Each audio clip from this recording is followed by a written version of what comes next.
We just finished recording an interview with Jason Lemkin, who writes for SaaStr. He does SaaStr Annual and SaaStr co-selling space out in San Francisco. Tons of things, tens of millions of dollars in revenue. And at the end of our interview, I asked him, are you having fun?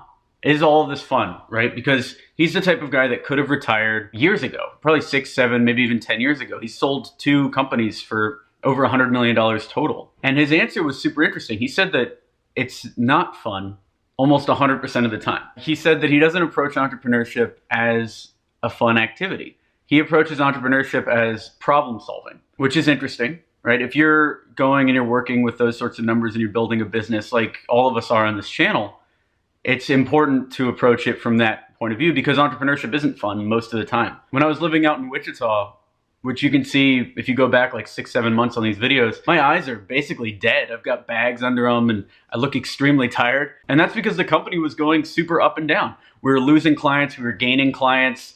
We barely had enough money every single month. Like we were missing salaries. Luckily, we didn't miss anybody on our team's monthly payment. It was just mostly me and Robert postponing our own payments. But that's some heavy stuff to go through as an entrepreneur. If you watch the video we did at the end of last year, we were at the cusp of failing. We were something like 20 grand in the hole. We needed $20,000 to keep operating at the end of December. And luckily we got a Hail Mary and we made it. But those are the sorts of ups and downs that tear into you. If you live them every single day, they'll destroy you. That's why I asked Jason Lemkin that question. I was trying to grapple, why does he keep doing it? Because he seemed like he was still struggling with new issues. His investment fund was crushing it.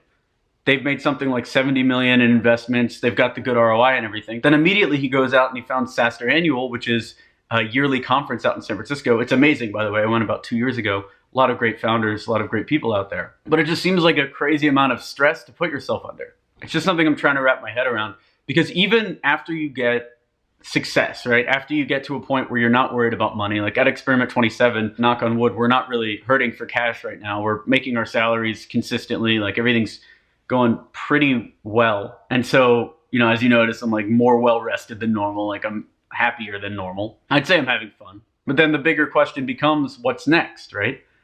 As an agency, you can either keep growing. You can be $1 million agency, 2 million, 3 million, 4 million, 5 million, just keep expanding, 20 million, 30 million. You can start new projects like Jason did, or you can go do something completely different. Let me know in the comments, why do you do what you do?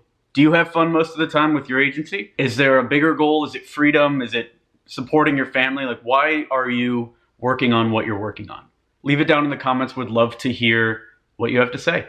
If you find this video valuable, be sure to like it to encourage this type of content. Subscribe for more B2B sales training. And if you need marketing support for your digital agency, check out experiment27.com. Thanks.